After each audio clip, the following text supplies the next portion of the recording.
Welcome to another episode of the Strength Log. My name is Philip Wildenstam. I'm a certified nutrition coach and a co-founder of Strength Log. And I'm Daniel Richter, CEO of Strength Log and a certified personal trainer. How did you sleep this night, Philip? According to my Apple Watch and Apple Health, I slept for 7 hours and 56 minutes. Oh, that's almost exactly how much I slept. That's cool. But I still feel super tired. It's been 2 weeks back from vacation, and I'm starting to adapt to waking up at 5 a.m. again, but I'm still not quite there. Yeah, I've seen some buzz on social media recently regarding a new study on sleep regularity, and now apparently it's not enough to sleep enough hours. You have to be regular with when you sleep as well. The demands just keep on rising, man. That's the funny paradox about talking about sleep, which we are going to do today, for those who didn't read the title of the show before they started it. The paradox is the more you know about how important sleep is, the more stressed you become, and the worse that can be for your sleep. Yeah, and now that you mentioned that can be bad for your sleep, you're making it even worse. No, now I'm now anxious about my sleep. This is exactly what I'm not supposed to do. No, but sleep regularity, I always get better sleep when I work, when my weeks are predictable. On vacation, not so much. It went down by almost a full hour during vacation. Yeah. So I saw this study that we're going to talk about today swoosh past in my feed, and I immediately liked a few details about it, especially in connection with last week's episode where we talked about habits.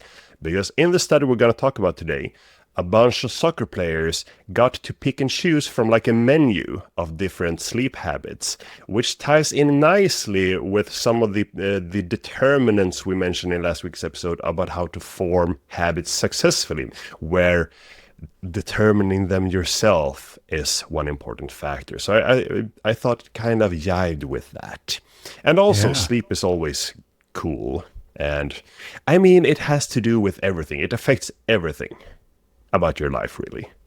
Yeah, it's so easy to tell on yourself, compare yourself on 5 hours of sleep or 8 hours of sleep, and you immediately can tell the difference. And I mean, not very... and that would be subjective measurements, but I mean, even if we go over to objective measurements, we're going to see everything affected as well, from like hormone levels to reaction speed to decision making to memory formation to, well, everything. Not in the least your gains from strength training. Muscle growth is increased, muscle loss is decreased, fat burn is increased, you're less likely to store fat. So, I mean, everything is affected by sleep, which is why I'm looking forward to talking about today's study, in which soccer players either followed what they call a sleep hygiene protocol or not over a tournament of 8 weeks. And, then we're going to talk about some takeaways from that. But we are going to South Africa with today's study. Swoosh! Yeah, that's a long plane ride for us. Yeah, it is. For almost everyone. Yeah. So, the participants in this study was a team of soccer players at the university level, some kind of semi-elite level, I suppose. 16 players around their 20s, 20 to 24 years old, sort of. And they were to participate in, semi-elite soccer tournament with 8 matches over 8 weeks. So, 1 match every week. And for half of these matches, they were going to follow their normal sleeping routine. No changes, so they do whatever the fuck they want. But for half of them, they were to follow a sleep hygiene protocol. And now one might wonder, what is sleep hygiene? That's when you put on some deodorant before you go to bed. Exactly, you're fresh and easy and breezy when you're sleeping. Yeah, no, it's basically caring for your sleep. So taking an interest in improving your sleep. So it could be things like checking the room temperature, checking the ventilation, winding down before going to sleep, being mindful of all the different things that might affect your sleep and caring about it. That is referred to as sleep hygiene. So 4 weeks on, 4 weeks off of this, and then the researchers measured a bunch of stuff during these 8 weeks, or the matches during these 8 weeks, to see if the sleep hygiene protocol affected anything. So they wore GPS monitors during their matches to see the distance covered, the velocity, acceleration and deceleration. They tracked their heart rate. They measured their rating of perceived exertion, like how tired they get from the matches, and also filling out sleep quality questionnaires. So, cool stuff.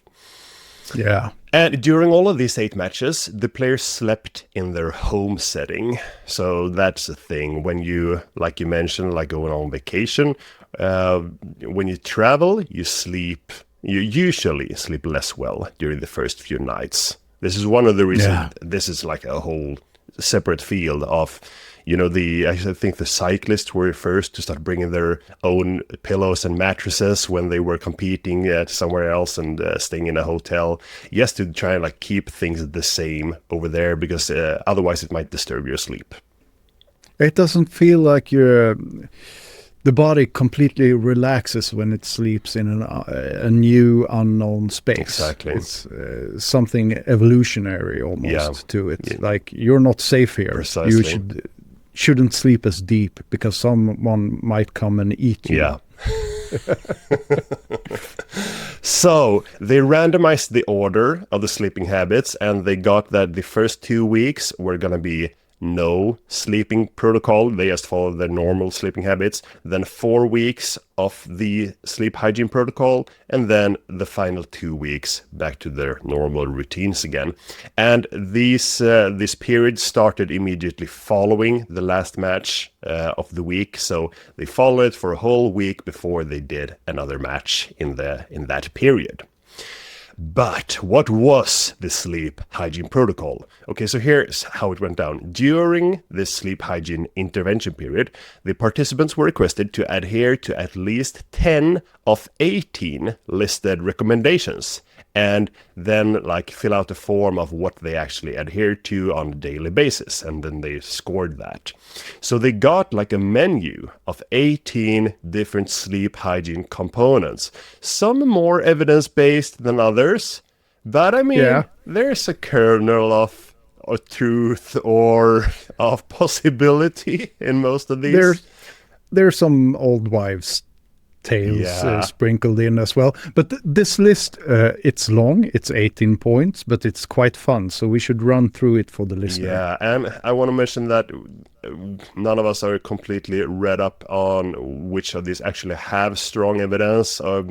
So we're not really going to go deep on that. Some of them, but some of them are weaker as far as we know. But okay, so point number 1 was to... And once again, this was a menu of 18 things which they got to choose from. So they decided which are we going to do and aim for 10. So point number 1, avoid all electronic stimulants like TV, mobile phones and computers from 8 p.m.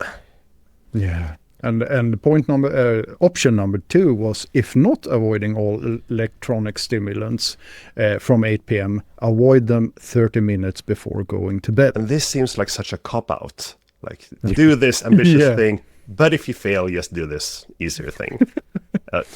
And at least they had an option. Yeah, and this one has been studied a bit, but the evidence is a bit muddled. It's not as easy to only talk about the electronic stimulants and screens, but you need to take into consideration, well, for one thing, the light strength and the light waves, but also what you are doing with the screen, because that can be really different from checking like social media to see what your political enemies are up to, or just, I don't know, watching some calm, cozy series. Porn. Yeah, porn.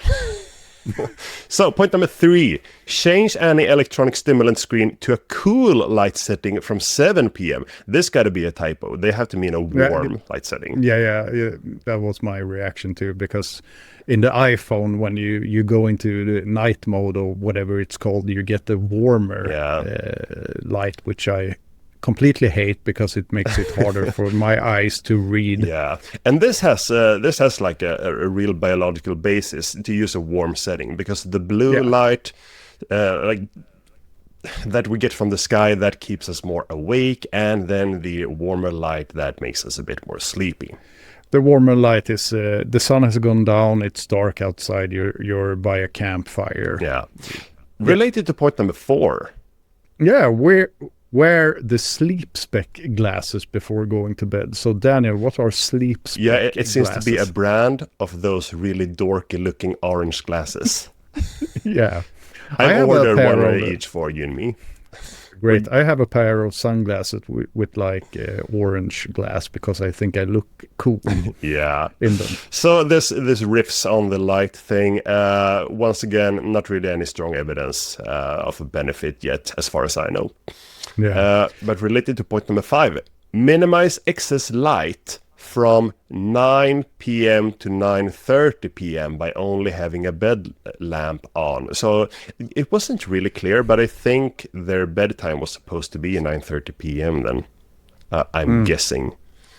But the gist of it is to limit light later on. Yeah, exactly. Turn off all the lights at home except for the one by your bed. And imagine you're closing down all the lights and you're not using your screen. Then what are you going to do? You're going to be pretty bored and get calm and hopefully go to bed. All right. Number 6 is clearly related to number 5. Change the bed lamp to a low wattage globe. Yeah, makes sense. So make the light even less bright. Yeah. 7, manipulate the room temperature to between 19 to 20 degrees Celsius. Yeah, this has some pretty robust evidence behind it. We sleep better with a cool temperature in our room. I will never understand people who wants to sleep in like 23 or 24 degree bedrooms. What is that? Is that like 70 plus Fahrenheit or something? I don't know. But yeah, and one thing that is kind of related to this is that ventilation seems to be really important for good quality sleep as well. So having a window open, if possible, might be a good thing. But if you live in a loud city, you might want to do some of the later points wearing earplugs. But we'll get to that. Okay, so was it, your turn, number 8. Avoid consuming caffeine or any supplements from 5 p.m. Yeah, and this one is actually a bit, that time period is a bit late, according to some recent study. If I drink an energy drink at 5 p.m., there's no chance I'll be in bed by 9:30. Yeah, you can be in bed, but... Sure. But I try to limit it to after lunch. Yeah. I have my last one at the office at maybe 10 p.m. No, 10 a.m. Yeah. A.m. p.m. Weird for us Swedes. Yeah. But anyway, so caffeine has a half-life of around 5 hours, 4 to 6 hours, meaning that if you take 200 milligrams of coffee at noon, then, 5 hours later, you still have 100 milligrams of that in your body, and so on. So use that to count towards your sleeping time. But I think like one recent study had people take, was it 400 milligrams of coffee at 2 p.m., so early in the afternoon, and that decreased their sleep quality and their total time sleeping, because it doesn't only have to do with you falling asleep or not, but it might increase your waking time during the night and decreasing your amount of deep sleep. So could become difficult to track. Okay, point number 9. Have the last large meal at least 2 to 3 hours before sleep. Some muddled evidence for this, as far as I know. I like eating maybe not a large meal, but a decent meal before going to sleep.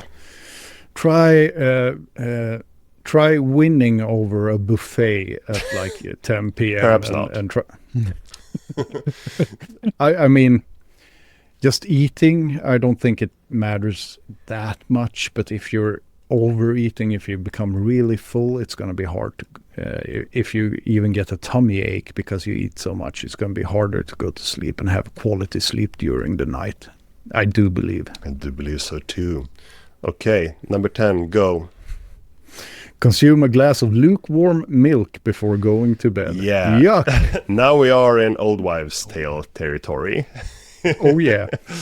But, I mean, I do give this to our kids sometimes before they go to bed. Lukewarm? Yeah. Not from the fridge? No, not from the fridge. Sometimes from the fridge, but I would say almost warm rather than lukewarm. Or maybe lukewarm. And, it comforts them or gives them something to think about. I sometimes take a glass of milk myself if I have trouble sleeping. So, I mean, what I'm getting at here is sleep it can be very psychological, and if something like this, which was the point of this menu, in my opinion, if you get a cozy feeling from something here, or you believe in it, then that might help you, like, getting the mood of sleeping. That goes for the next one on the list as well, I think. Yeah. Consuming a glass of chamomile tea before going to bed. Yeah. And if I'm not wrong, chamomile tea does not contain caffeine. I don't think it does. It would be really weird if they included it. So you have and I don't think there's robust science behind it being chamomile. I know that it's supposed to have effects that calms you down and stuff like that, but I think it has more to do with what you mentioned, the coziness. You drink some warm beverage, tea.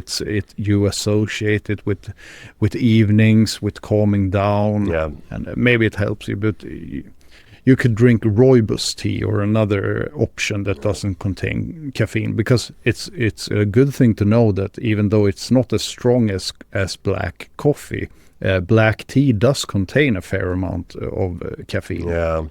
There can also be cascade effects. Like if you pour yourself a cup of tea, then what are you going to do next? Maybe you're going to sit down, read a book or something. Watch porn. Watch porn. Yeah, that wasn't on the list. Okay, point number 12. Take a warm bath or shower before going to bed. Let's just rip off the rest of the list now. Yeah. Number 13, wear eye masks whilst sleeping. Number 14, wear earplugs while sleeping. So this might tie in with keeping the window open and, Yeah, something like that. Number 15, remove any timing instruments like a clock from the room. Yeah. Number 16, avoid any sleep disruptions like bathroom timings. Yeah, good luck with that, all men over 40. You need to stop drinking whatever you're drinking, water, beer, whatever, like 5 p.m. Or 24 hours earlier. Yeah. All right. Number 17. This is a fun one, because you get to choose it. Sleep at least 8 hours. Yeah, I picked that one. I picked that one too. And 18, avoid napping from 2 p.m. Once again, that one carries some evidence behind it. All right, so that was the menu presented to the participants. So for the first 2 weeks, they didn't follow this list. They followed their normal routines. Then 4 weeks on, this sleep hygiene protocol, trying to get in 10 from this list. And then 2 more weeks of the normal routines. So let's get on with how well did they follow the sleep hygiene protocol after these 8 weeks. And then we'll get into how it impacted their matches when they were playing. So, okay, the most implemented tactics, the ones used most by the most of the athletes, were, from most to least implemented, avoiding napping after 2 p.m., almost all of them took a warm bath or shower before going to bed. And I believe they had a late afternoon training, so this comes pretty naturally. They avoided caffeine intake after 5 p.m. and they tried to obtain 8 hours of sleep. And then there's just like a falling order for the rest of them. The least adhered to tactics or recommendations, the ones they did in the least, was avoiding electronics from 8 p.m., typical young dudes in their 20s, manipulating room temperature down to 19 to 20 degrees. They didn't wear earplugs a lot. They didn't drink any lukewarm milk a lot. And they didn't turn off all the lights except the bed light for the last 30 minutes. So they kept more lights on. Those were the least adhered to. And then the rest are somewhere in the middle here. So, yeah, I don't know. They could have made more of an effort, but sure. They did stuff. Yeah, and things actually did happen. They did actually seem to follow it decently, because during the sleep hygiene protocol, according to the questionnaires, they fell asleep a bit faster. they slept more hours. They kind of went from 7 to 8 hours during this period, and they reported higher sleep quality. So that's cool. But the next question is, did this affect the performance? And yes, it did. Of course it did. We didn't know if it would affect soccer performance beforehand. So 4 matches during the sleep hygiene protocol and 4 matches without it. So if we compare the ones when they were on this sleep hygiene protocol, if we begin looking, we're going to look at a lot of distances as running because they had these GPS monitors on them which tracked it.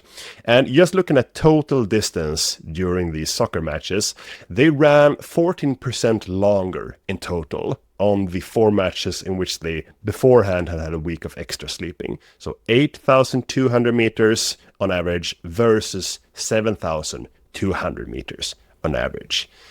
And that's not bad, just from sleeping extra.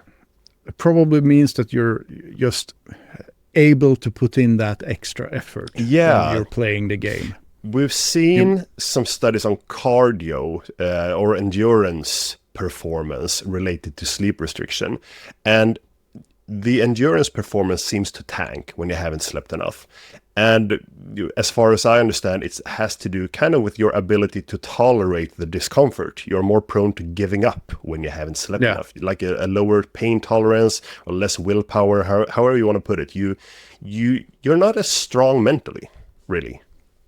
40% extra distance in total. But when we then look at the different like categories of speed, or the segments of speed which they measured, all the way from standing still to walking to jogging to running and sprinting, like all of the running categories increased, and by quite a lot. So jogging, the amount of distance they covered jogging in the matches, increased by 29% on the sleep hygiene protocol.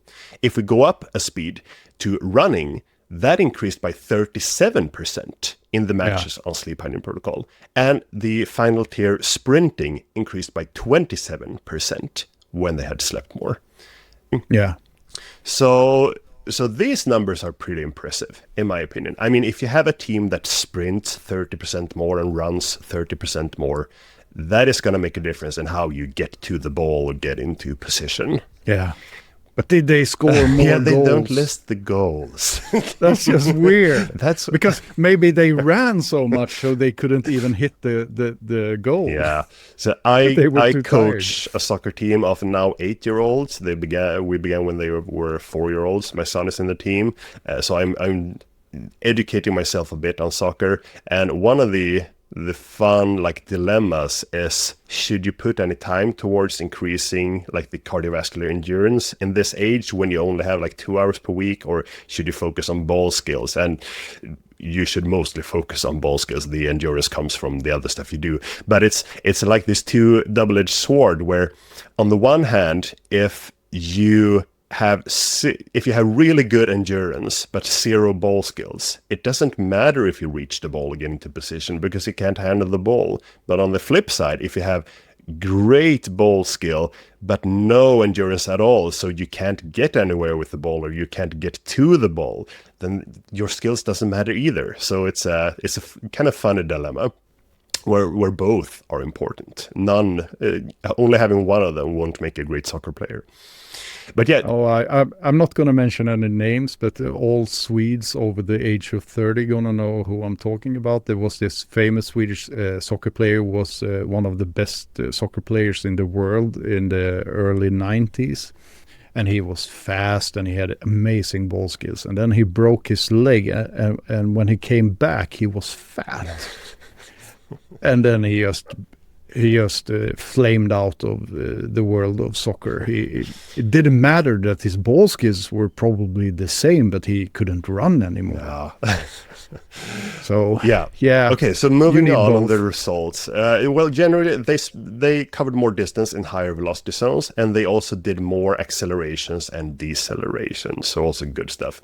Now then to some of the interesting stuff. Despite them running more and faster, they didn't seem to get more exhausted during these 4 matches. There was not much of a difference in heart rate. There was no difference in their subjective rating of exertion. So they seemed to perform better at the same level of exertion, which is cool. Or at least they didn't perceive it as more exertive, which ties in with you just being able to handle more shit when you are well slept. But, I mean, they did measure the heart rate, and if you didn't see a big difference, they probably didn't feel a big difference either.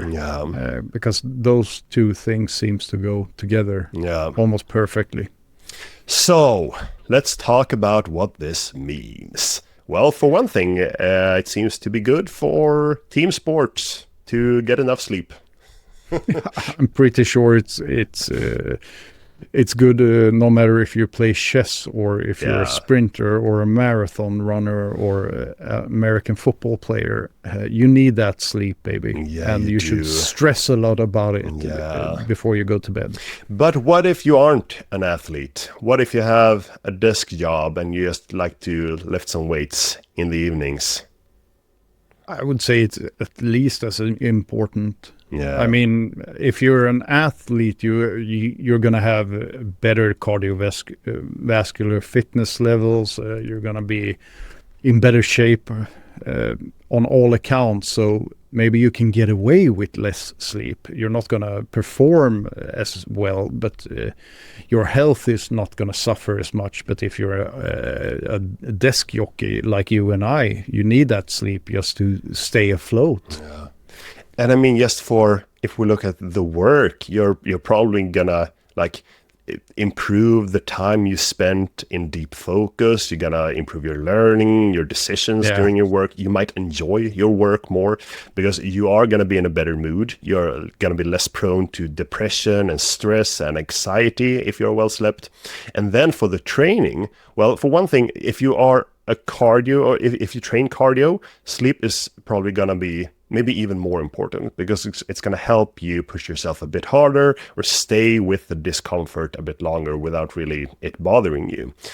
For strength training purposes, the acute effects doesn't seem to be as big. My guess would be that like over a total workout, you would see some drop in the training volume that you do because you have less of the willpower or the ability to stay with the discomfort. But more over the longer haul, we know that restricted sleep, it will decrease your muscle growth and it will increase your fat storing. So you will gain more fat and less muscle if you are not slept well. And we also know from other studies that you're going to have a harder time resisting like eating junk food or snacks compared to when you're well slept. It's just easier to look past the temptations when you're well slept. So yeah, it will help your muscle and strength gains and staying in better like shape. Yeah, and everything about your quality of life will improve across the board. Yeah. So, like the point here is that if you, like most people, want to do something positive about your health, I thought that little list of 18 points could serve like something of an inspiration. Maybe there's a few things in there that makes you go, I'm going to try that. And if you zoned out when we were running through the list, I'll put them in the article, in the show notes, so you can read through them. Yeah. I think I'm gonna correct the typo about the cool. Yeah, it's gotta be because warm. It just bugs me. Yeah, it can't be true. You should put a flashlight. I almost said you should put a flashlight in your eyes before sleep. Yeah, and definitely watch some stressful social media.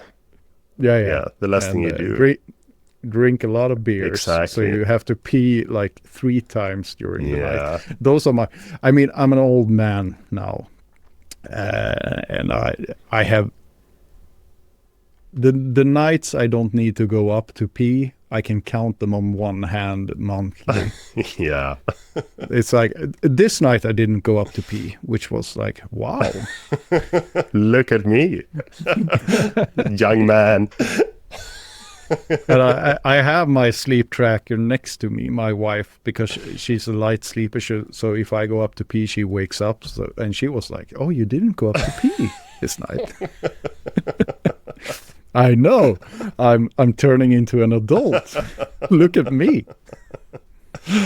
Yeah, I've been doing more reading recently, and that's a good example of maybe like the difficulty of deciding if screens are good or bad, because depending on what you read, falling asleep can be more or less easy. If it's a calming story, or if it's something like thrilling or horrifying or depressing even, that makes you sit up and stare into the abyss for 2 hours after finishing it. I know like 30 pages into a new book if this is a book I can read before I try to go to sleep or not. Yeah.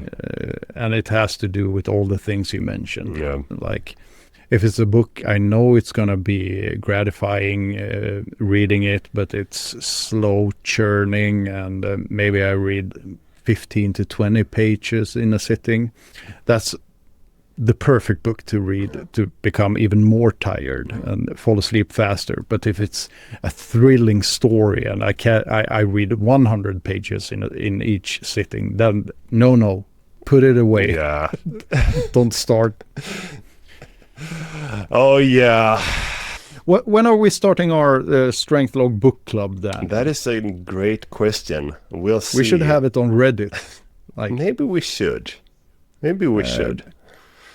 Yesterday, you wrote on our Slack channel for the company about the book you recently finished, and then we had a lot of colleagues chiming in with books they've read, and I was like, "This is nice." It is nice. It's a bit pretentious, but not so much that it like takes over the nicety of it. Yeah, but every celebrity today has a book club. Yeah, that's true. So if Jimmy Fallon can have a book club, we can have a book club. Yeah. All right. We are gonna be back next week and talk about pre-exhaustion. So exhausting a muscle before you do a compound exercise for it. Yeah, I have opinions on that. So that's gonna be fun. I have experimented with it in my own training. Not right now, but in the past. And I think I'm more positive than you are. Yeah. But let's see what the science has to say. Yeah. So, catch you next week. Train hard, eat well, die anyway.